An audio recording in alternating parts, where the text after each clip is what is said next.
السلام علیکم ورحمۃ اللہ وبرکاتہ۔ رب اشرح لی صدری ویسر لی امری واحلل عقدۃ من لسانی یفقہوا قولی رب زدنا علما۔ اعوذ باللہ من الشیطان الرجیم، بسم اللہ الرحمن الرحیم۔ آج ہم سورہ فاتحہ کی آیت نمبر 3 سے تفسیر اور ترجمہ کنٹینیو کریں گے۔ مالک یوم الدین، یوم جزا یعنی قیامت کے دن کا مالک ہے۔ اس سے پہلے کی آیات میں اللہ تعالیٰ کا انٹروڈکشن ہے، اب اس آیات میں بتایا جا رہا ہے کہ مالک یوم الدین یعنی یوم جزا کا مالک ہے، آخرت کے دن کا، قیامت کے دن کا مالک ہے۔ صرف یہ دنیا ہی نہیں ہے بلکہ آخرت ہے جہاں پہ فیصلہ ہونے والا ہے، اور وہاں کا بھی پورا کا پورا بادشاہ اللہ تعالیٰ ہے، وہاں پر کسی کا بس نہیں چلنے والا ہے۔ یہاں اس دنیا میں تو ہم لوگ سمجھتے ہیں کہ یہ دنیا ہے، یہاں پہ کوئی پراپرٹی بناتا ہے، کوئی مال و دولت اکٹھا کرتا ہے اور سوچتا ہے کہ ہم اس کے مالک ہیں، لیکن اصل میں مالک نہیں ہوتا، کیونکہ جس وقت بھی اللہ تعالیٰ کی طرف سے بلاوا آ جاتا ہے تو پھر انسان سب کچھ چھوڑ کے یہاں سے کچھ بھی نہیں لے کے جاتا ہے۔ مالک یوم الدین اور ملکی یوم الدین دونوں ہی صحیح ہے، ایک تو مالک ہے اور ایک بادشاہ ہے۔ اس کا مطلب حدیث میں آیا ہے کہ اگر کسی شخص کا رخ جہنم کی طرف ہوگا تو وہ دعا کرے گا کہ اس کا رخ جہنم کی طرف سے پھیر دیا جائے، یعنی کہ اتنا اختیار بھی نہیں ہوگا کہ ہم وہاں اتنا بھی اختیار نہیں ہوگا کہ ہم اپنا رخ کسی اور طرف پھیر لیں۔ حدیث میں آیا کہ ایک شخص نے پوچھا کہ جزا کا دن کب آئے گا، تو محمد صلی اللہ علیہ وسلم نے فرمایا کہ کیا جزا کا دن ہی پوچھ رہے ہو یا اس کی کچھ تیاری بھی کی ہے؟ تو اس سے یہ ثابت ہوتا ہے کہ اس کی ہمیں دنیا میں تو ہیں ہم، لیکن آخرت کی بہترین تیاری کرنی چاہیے ہمیں، اور اللہ تعالیٰ کا تقوی اختیار کرنا چاہیے۔ وہ ایسا دن نہیں ہوگا کہ سورج ڈوب گیا اور دن ختم ہو گیا، بلکہ ایسا ہوگا کہ وہ ایمان والوں کے لیے ایسا ہوگا کہ جیسے فرض نماز پڑھنے تک کا وقفہ، اور جن لوگوں نے نیک عمل نہیں کیے ہوں گے اور لاپرواہی کی ہوگی ان کے لیے ایسا ہوگا جیسے 50,000 سال کے برابر۔ جیسے ہم دنیا میں دیکھتے ہیں کہ اگر کوئی آسانی کا وقت ہوتا ہے تو وہ پلک جھپکتے ہی ختم ہو جاتا ہے، لیکن اگر کوئی مشکل دور ہوتا ہے، کوئی تکلیف کا دور ہوتا ہے تو وہ ایسا کتنا لمبا دن ہو جاتا ہے۔ وہ طریقے سے وہاں پر بھی ہوگا، جو لوگ نیکوکار ہوں گے ان کے لیے آسانیاں اللہ تعالیٰ فراہم کرے گا، اور جنہوں نے اچھے عمل نہیں کیے ہوں گے ان کے لیے مشکل اور در مشکل ہوتی چلی جائے گی۔ تو ہمیں چاہیے کہ صرف اس دنیا میں ہی گم ہو کے نہ رہ جائیں، بلکہ آخرت کی فکر سب سے زیادہ ضروری ہے۔ دنیا کی مثال ایسی ہے کہ ایک سمندر میں ایک انسان اپنی انگلی ڈبوئے اور جو انگلی میں پانی لگا رہ جائے وہ دنیا ہے، اور پورا سمندر آخرت ہے، اور ہم تو اس کی فکر ہی نہیں کرتے۔ ہم تو دنیا میں اتنے زیادہ مگن ہو جاتے ہیں کہ بس سوچتے ہیں کہ صرف ہمیشہ ہمیں یہیں پہ رہنا ہے، اور یہیں کو سنوارتے سنبھالتے رہتے ہیں، اور آخرت کو ایک سائیڈ میں ڈال دیتے ہیں۔ بڑھاپے کی طرف قدم اٹھاتے ہیں تو سوچتے ہیں کہ چلو اب اللہ اللہ کریں گے، اور کچھ لوگ کرتے ہیں اور کچھ لوگ یہ بھی نہیں کرتے ہیں، بلکہ وہ تو دنیا میں اتنے مست رہتے ہیں کہ انہیں یہ فکر ہی نہیں رہتی کہ آخرت بھی کوئی چیز ہے، یا یہ دنیا سے اس دنیا سے جانا ہے، یہ دنیا فانی ہے۔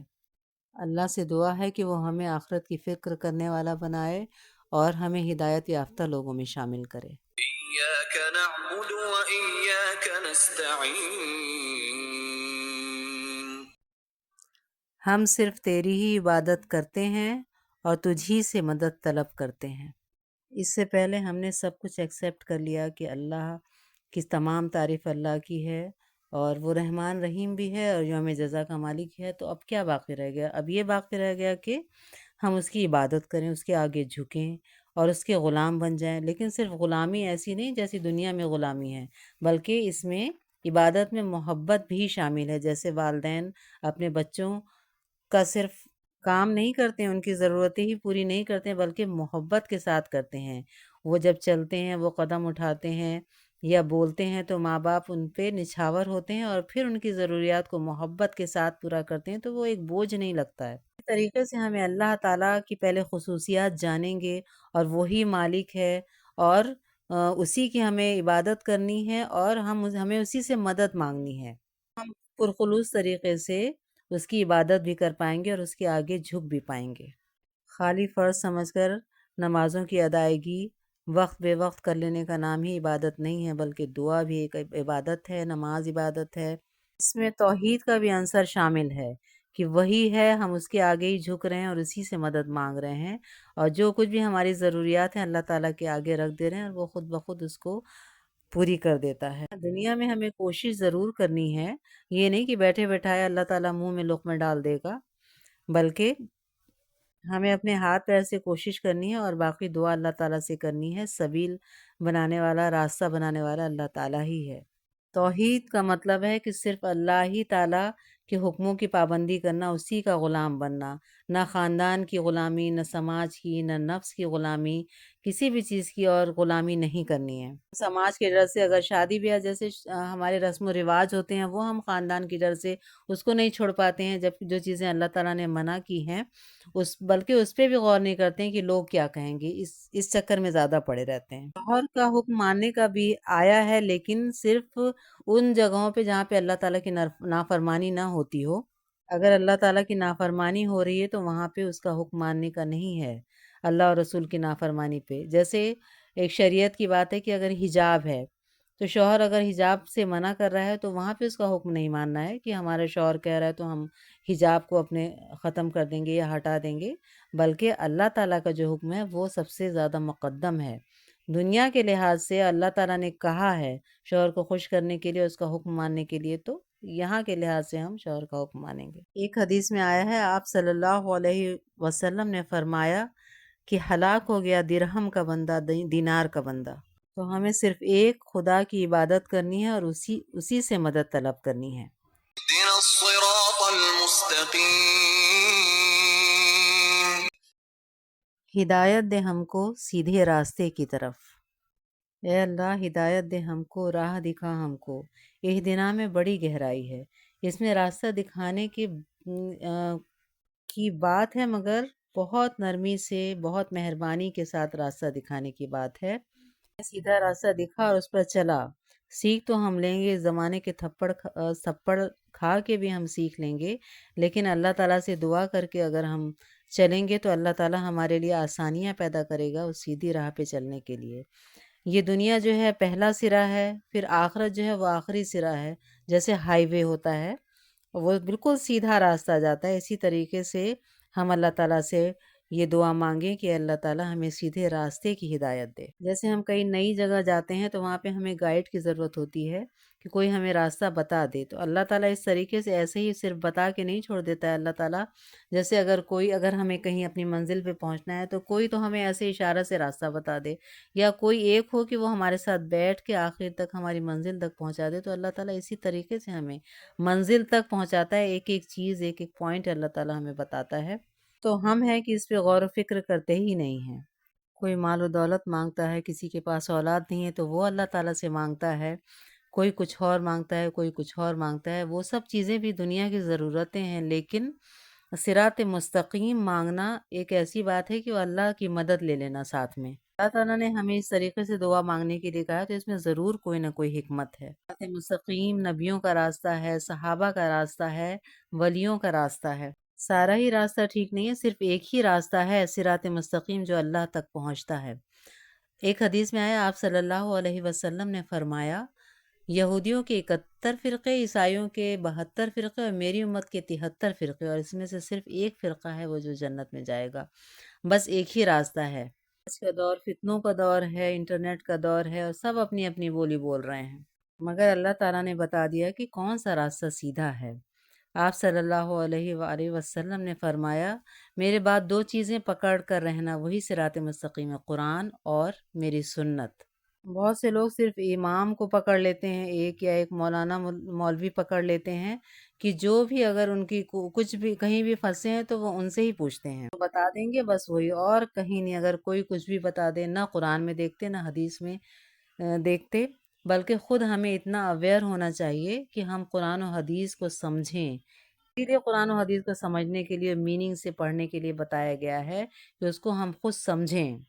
ایک مسلمان کو ایسا ہونا چاہیے کہ وہ خود اپنی اولاد کا یا اپنے ماں باپ کا جنازہ پڑھا سکے، یا اگر کوئی اسے کچھ بھی غلط یا صحیح بتائے تو اسے خود پتہ ہونا چاہیے کہ وہ ان کو پکڑ لے، یہ نہیں کہ جو جیسے بھی بتا دے اسی راہ پہ چل دیں۔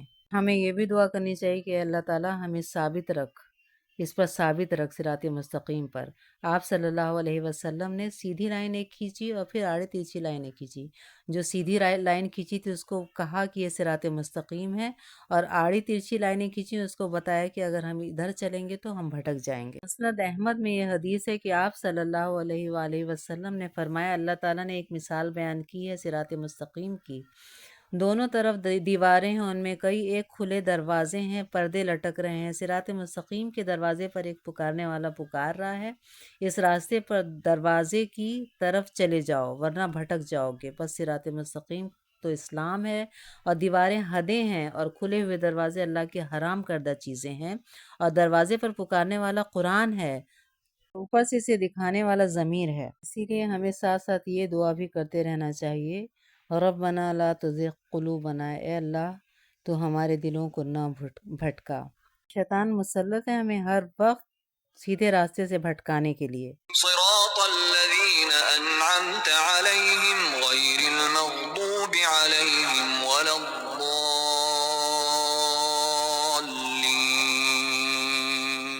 پچھلی آیت میں اللہ تعالیٰ نے سیدھے راستے کی بات کی، اور اب ہمارے لیے اور آسانی پیدا کر دی کہ بتا دیا کہ ان لوگوں کا راستہ جن پر اللہ تعالیٰ نے انعام فرمایا، یعنی وہ لوگ، ان لوگوں کو انعام مل چکا اس کا۔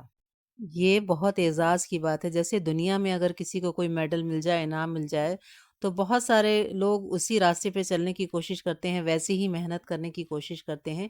اسی طریقے سے اللہ تعالیٰ نے انعام یافتہ لوگوں کی بات کر کے یہاں پہ سمجھانے کی کوشش کی ہے کہ لوگ شوق سے مجبوراً نہیں چلیں گے اس پہ، بلکہ ایک شوق ان کے اندر پیدا ہوگا اس راستے پہ چلنے کا، جو بادشاہوں کا راستہ تھا، یعنی وہ لوگ کر گزرے اور وہ ان لوگوں کو انعام مل چکا اس چیز کا۔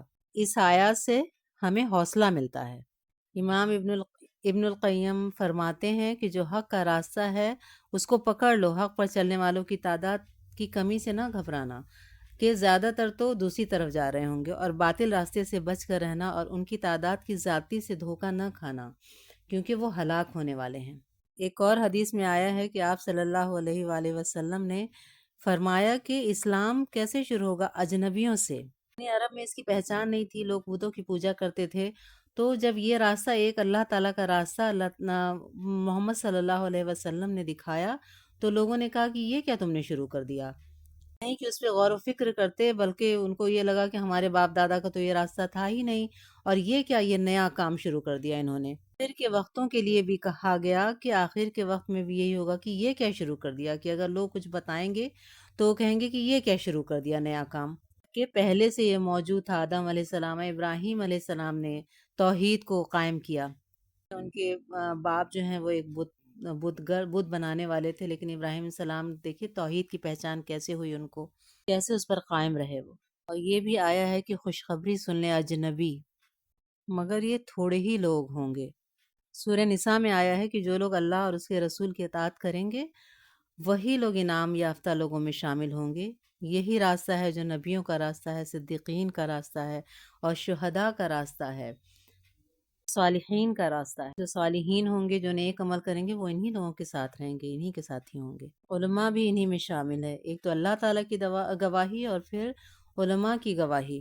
علماء وہ ہیں جو لوگوں کو اللہ کے راستے کی طرف بلاتے ہیں اور غلط راستے سے بچنے کے لیے بولتے ہیں۔ مستقیم ایک ہی ہے، اور اس کے علاوہ جو لوگ گمراہ ہو گئے ہیں، بھٹک گئے ہیں، ان کا راستہ الگ ہے۔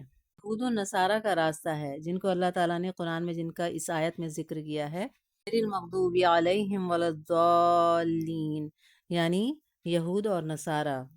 کہ اللہ تعالیٰ نے انہیں کتنے انعامات سے نوازا تھا، لیکن انہوں نے اس کی کوئی قدر نہیں کی، بلکہ پھر دوبارہ وہی غلطیاں کرتے چلے گئے۔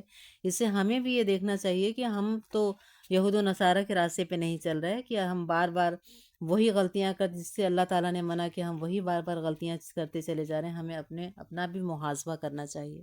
کے ہوئے لوگ ہیں، ان پہ فرشتوں کی بھی لعنت ہے۔ یہود جو ضالین کی کیٹیگری میں آتے ہیں، انہوں نے عمل تو خوب کیے، لیکن ان کے پاس علم نہیں تھا۔